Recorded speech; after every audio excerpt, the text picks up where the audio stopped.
Hey everyone, it's Coach Brian. I wanted to share a video highlighting some of the things that we went over last night at practice.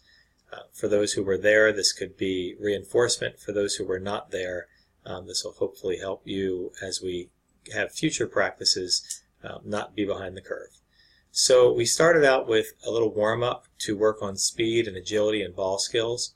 It's very similar to what we did at our first practice, where we had a set of different colored rings and a few guys on the same team. There's actually maybe 3 or 4 people here, but we've only shown one each. And the first thing I had them do is go through the rings in a certain pattern. I demonstrate the pattern ahead of time. Then they run around the cone as fast as they can and get back to their ball. And my program only allows one ball. That's why this guy has a ball and this one doesn't. And then they would do a ball skill, whether that be toe taps or bell taps or some sort of V-turn pullback, something like that. The next drill we did, we had each group of players, a group of 3 players, split out into 4 cones. And so that left one corner open.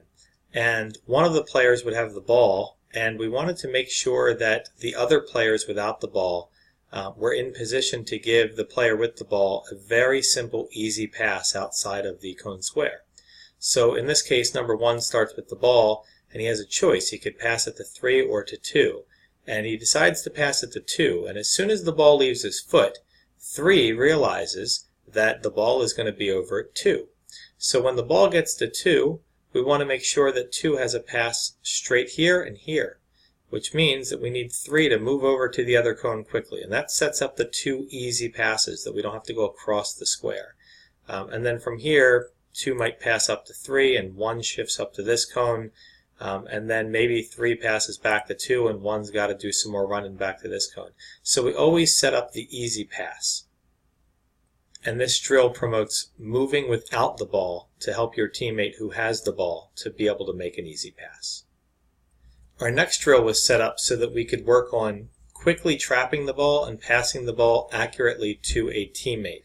What we did was everybody had a turn in the center of the circle, and everybody on the outside of the circle had a ball. And again, my program only lets me have one ball, so I'm using the blue circles as balls in this demonstration. So what we do is we start with one player passing the ball into the middle player, and that middle player traps it and then passes it back to the player who passed it to him.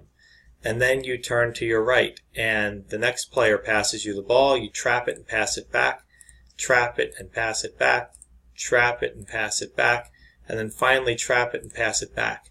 And what we did to make this fun is, since everyone was going to get a turn in the circle, we were trying to come up with the best time that we could. I timed it on a stopwatch.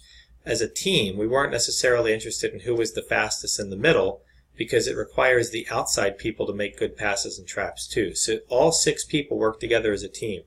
And our best score for the night was 8.8 seconds to get through all 5 passes. In our next drill, we covered one-on-one defensive technique, and we talked about how we want to run and close the space between the ball carrier and the defender as quickly as possible. So in this case, our blue circles are our defenders. Our orange circles all have a ball. Again, sorry about the fact that the program only lets me have one ball, but imagine everybody here has a ball. So we had our defenders without a ball need to run across the court, close the space very quickly. But when we talk about closing the space, we wanted to make sure that we didn't run all the way to the player or all the way to the ball.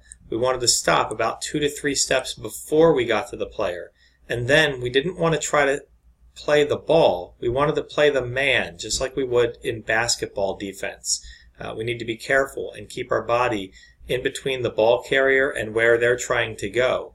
If they get by us, the space behind us is the most dangerous. So we want to keep them in front of us, which means as they're moving, after we close the space, as they start dribbling, we're going to back up with them until maybe they take a really bad touch and the ball gets away from them, and then we can try to go get the ball. So let's back up a minute here, and let's just say that in this next dribble, this player actually ends up pushing the ball a little bit too far away. So it looks like this. When that happens, we would actually allow our defender to go get the ball. And that's usually going to happen in a game when someone's dribbling. The ball will get away from them a little bit, and at that point you go after the ball. But you want to be patient and wait for the ball carrier to make the mistake, and then capitalize on their mistake. Take advantage of it. And our last drill of the night is a zone passing drill. It kind of puts everything we've worked on so far in the practice together. So we want to make sure that if we are a teammate of Orange 1 who has the ball, that we move without the ball to try to make the pass easier.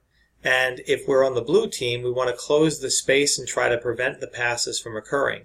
So the way the zone passing game works is that the two players who are number 1, they are restricted to the zone in between this rectangle that I'm kind of highlighting right now with my mouse.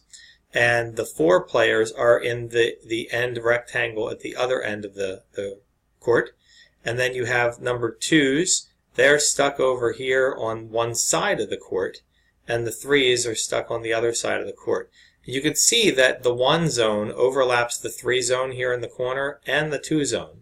And the 2 zone has an overlap here and here, and so forth. So there is some times when in the same corner you could have 2 players that are on the same team making short passes.